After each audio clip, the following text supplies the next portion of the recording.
Well, a couple weeks ago we had an issue with one of our hydraulic leveling jacks here on the motorhome, and we were out and the jack would it would extend, and we were able to get leveled out, but then when it was time to go, the jack was stuck in the extended position. And I was eventually able to get it retracted temporarily, but this happened a couple times. I did some troubleshooting and narrowed it down to the problem being a faulty solenoid valve on the manifold up here in the front. And I want to get that replaced and hopefully get the system back up and running. But I first want to take you through what actually happened and the thought process for troubleshooting and getting to this diagnosis that we had a faulty valve, because it was a little confusing, and hopefully it helps you out if you have a similar problem, just kind of walking through this whole process of trying to figure out the problem for yourself.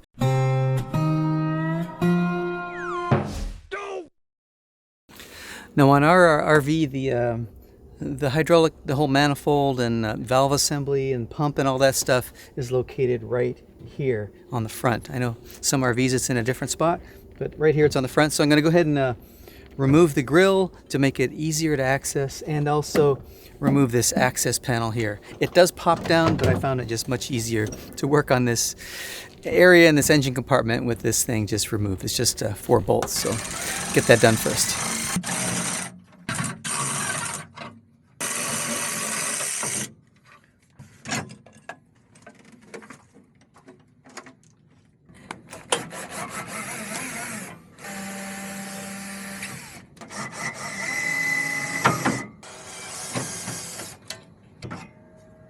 All right, now with the grill out of the way, we have easier access to our manifold assembly right here. And these are the 4 solenoid valves here on the top for all of our jacks. Now the one that is in question that's having the issue is the driver's side rear, which is this one right here. So from this angle we can get a better look at things. Now here's the left rear solenoid valve, and here's the right rear, and then the 2 front jacks are operated from these 2 valves here. Now if you look at this whole assembly, it's the manifold here.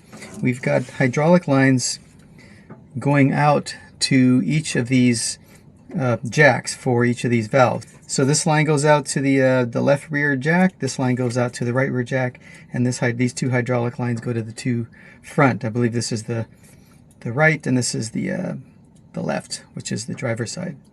So we've also got some electrical connections here. Each one is got a plug. So if I disconnect this plug, it disconnects basically any electrical signal to activate or deactivate this valve. And the same for all these other valves. And those wires all go to this, there's a big old plug down here that connects everything together and sends it to this control unit, which I'll show you. Now if you want to release the pressure manually, these are some old style valves which have this T lever, and you can just rotate it counterclockwise to release the pressure. And you can do the same across all of these if you have an issue where you need to manually retract them. Now for some reason this wasn't working for me when our jack was retracted, so I had to try something else, and it was kind of a testy situation. We're like, oh no, how are we going to get this this jack back up without releasing hydraulic fluid everywhere? Now if we take a look near the bottom of this assembly, you can see that here is our pump motor, and you can see right up here there's another smaller valve. Now there's 2 on this side and 2 on the other side, and those are for the 2 slide outs. For the 2 slides, we have a large living room slide and then a bedroom slide. It requires 2 sets of valves because they have 2 separate sets of lines. Each slide has then a valve to control that pressure going out, and a valve to pull it back in. So for each slide there's 2, so that's why we have 4, 2 on each side. One's to retract, one's to extend. Now the jacks are a little bit different. They just have one large solenoid valve, and what that does is just controls the pressure to extend the jack. So when you apply pressure, jack goes down. It's got a lot of pressure to lift the weight of your RV. And then when you release the pressure by, in our case, you hit the store button, it just releases the pressure, and then the spring on the jack is what pulls the jack back up into its stored position. So when we were unable to manually retract the jack by just releasing the pressure on the solenoid valve here, what ultimately worked was to switch the electrical. Now I had a hunch that it might have been an electrical problem, so what I ended up doing was storing all the jacks. So basically putting the whole system in store. All the jacks came up except for this one, the driver's side rear. And then what I did at that point was turn it off, and then I disconnected the control harness here, the electrical, from this, and I disconnected the one from the right side, which was working properly, and then I took the right side and I connected it to this here, which was the one that wasn't working. And then when I hit the store button, it energized the system, and it was able to release the jack, and it came up. And I was pretty happy about that. And at that point, we're like, okay, just going to leave it and deal with it later when I'm in a better place. So convinced now that I was dealing with some sort of electrical issue, I wanted to start with the most logical and simplest explanation first. And that means that maybe there's a wiring problem, or something's not connected right, or I have a blown fuse. So I started tracing the wires back, and all of those 4 valves, they head down to a plug. They kind of go into this harness, and they go into this large plug that's buried down below where the hydraulic lines are. So I didn't really want to tear that plug apart and mess with it too much.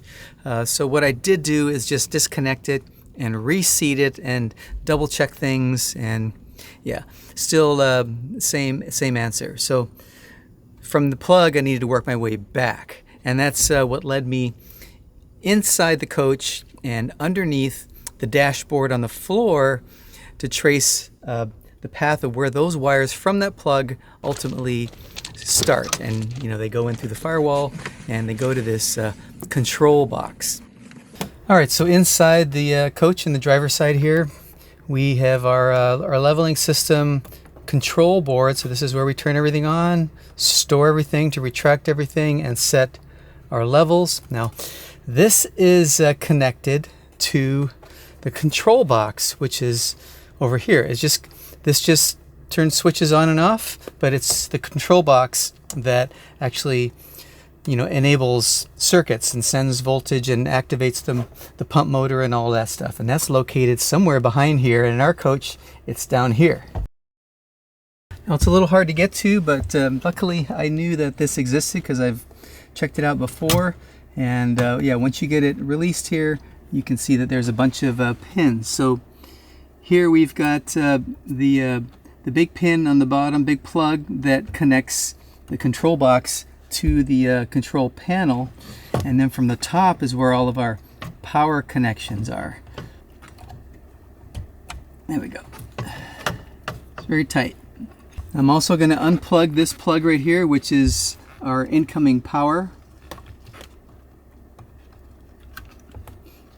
Remove that.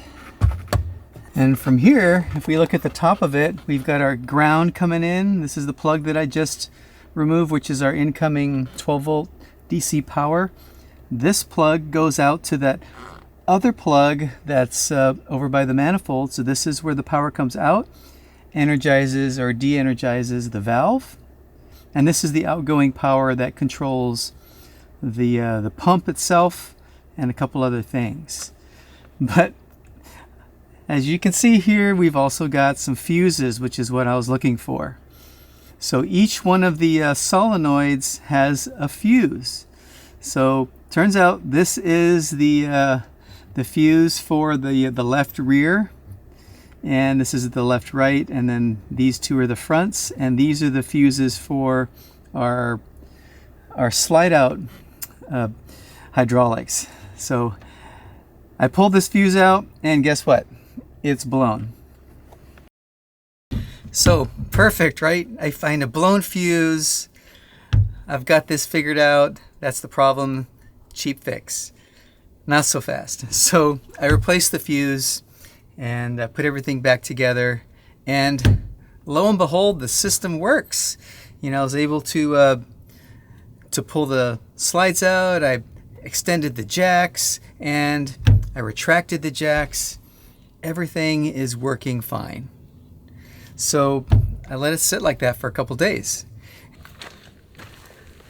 Now the time comes to retract the jacks, pull in the slides. Everything comes in okay, except the beeping noise for the alarm that there's something still down, still going.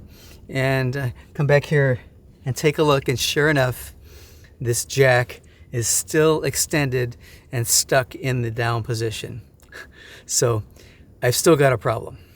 So obviously the first thing I tried to do was to do what I did before to get the jack back up, which was to swap those two solenoid electrical connections, the valves, on the working one to the not working one, and see if I could get that retracted.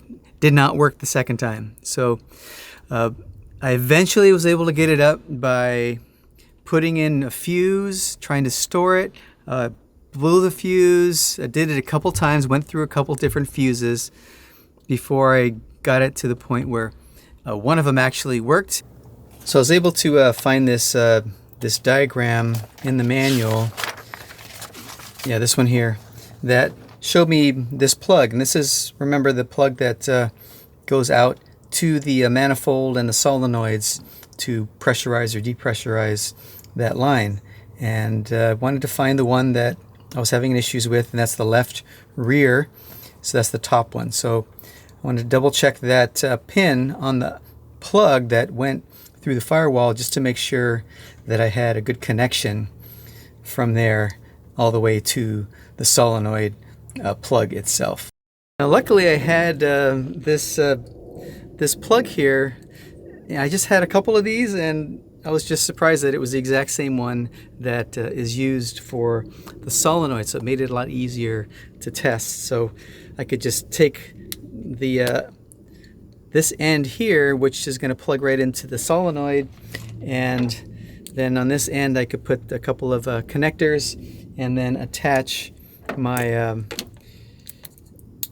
my meter here to one of these, and then made it easy to then run the other end over to the plug inside the coach, and then using my meter here I'm able to figure out if I have you know, good continuity, you know, listening for the beep. So I tested the plugs and verified that I had a really good connection going through all the way to the solenoid. So wiring seemed okay. Now the next thing was to just double check the solenoid itself. Now my hunch was that since the solenoid or something in this circuit is blowing fuses, that there must be some sort of short circuit here that's causing that to happen. And maybe it's in the solenoid itself. So I wanted to check that against the manifold, which I know is grounded.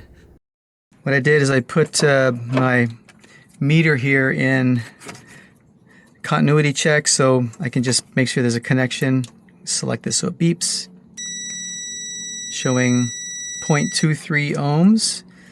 And if I check this here, so this is just the plug coming out of the good solenoid, and I'm just going to check one side and ground it to the manifold here. Okay. Nothing. Check the other side. Ground it to the manifold. Nothing. Okay. Now let's check the suspected bad one. Check the left side. All right, I've got a short right to the manifold.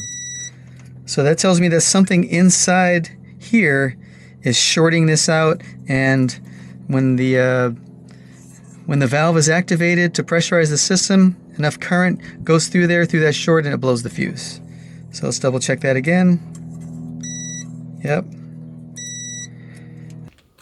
So now at this point I'm pretty certain that I've got a shorted out solenoid valve here, and I need to replace it. Well, it is over 20 years old.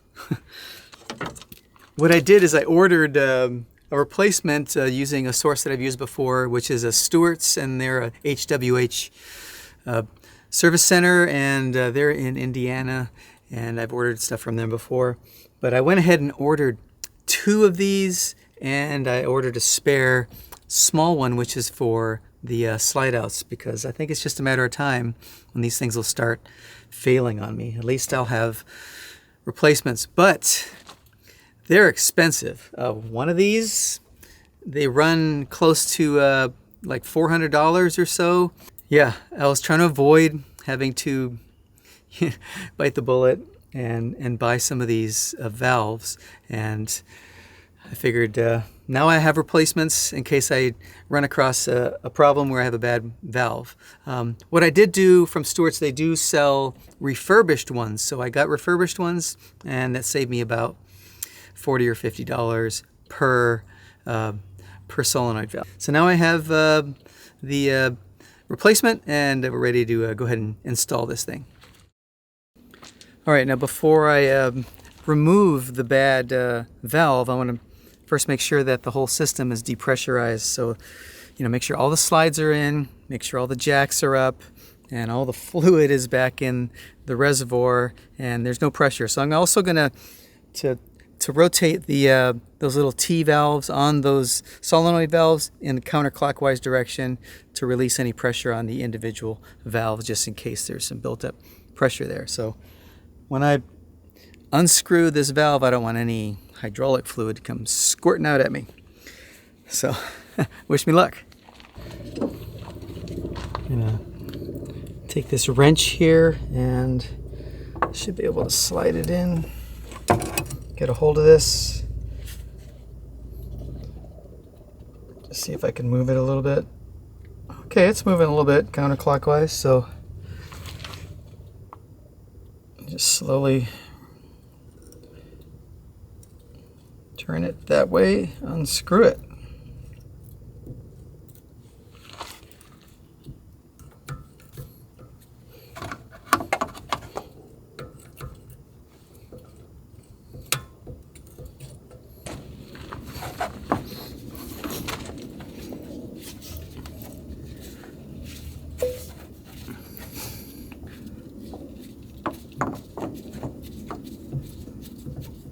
All right.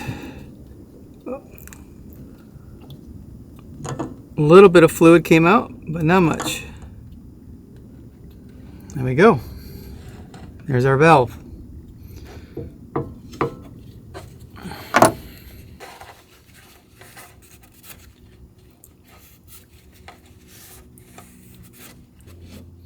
All right, well, here's the bad one, and here's the replacement.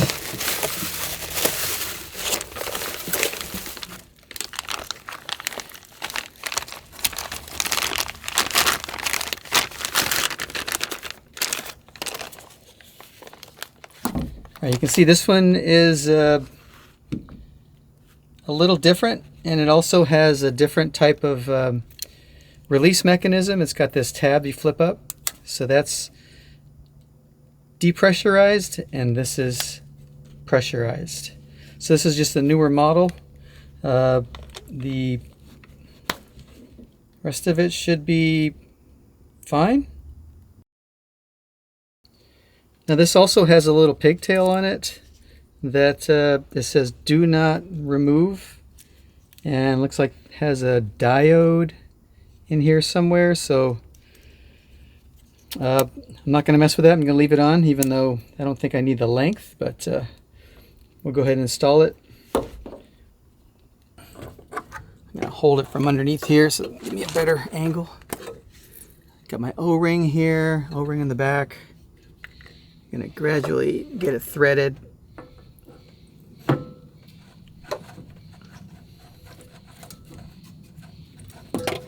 Seems to be going in nice and smooth.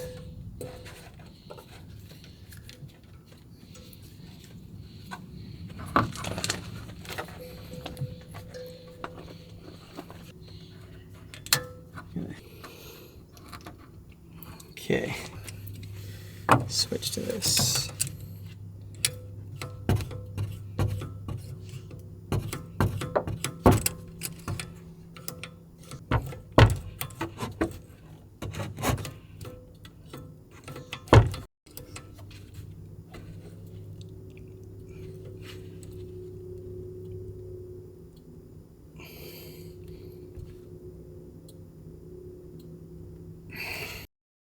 Okay, that same as it was before.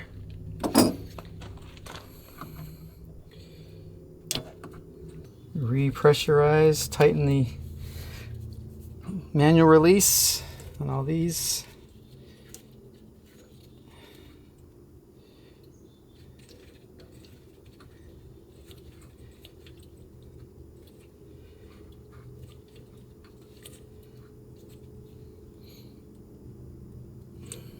And this one's already released in the up position.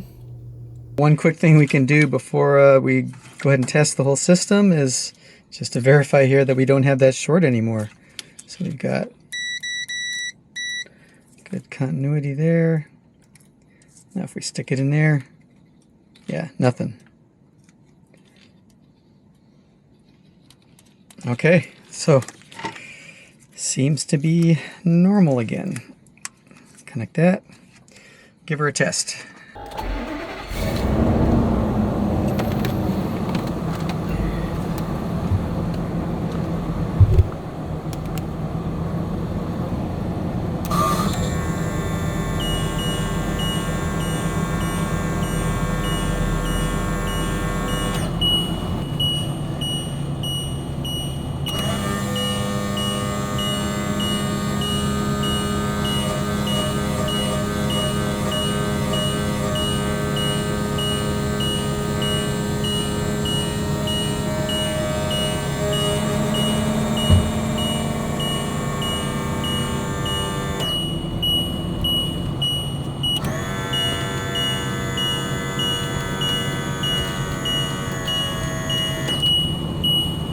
All right, well, so far so good. Let's go ahead and try to retract them now.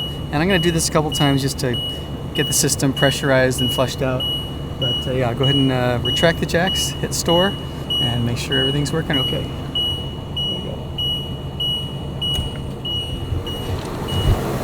There they go, fronts.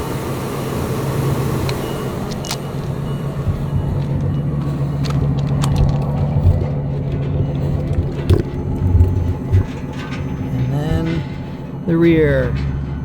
Nice. All right, now the warning beep has stopped, so the safety switch on the jacks is good, letting us know that everything's up and retracted. Turn this off now, and success. Well, this was my first time changing out one of these solenoid valves. I knew that I would have to do it eventually, and I was kind of dreading it, but now that I've done it, it's really not that complicated. It's all the troubleshooting that takes a lot of time. But I've also replaced the pump motor and done some troubleshooting on that, as well as, we lost pressure one time while traveling in Mexico and had to replace an entire hydraulic hose. So check those out here if you want to learn more about those projects. And I hope this one helped you out, gave you some confidence if you ever have to take this on yourself. But let me know what you think, and I'll catch you in the next one. See ya.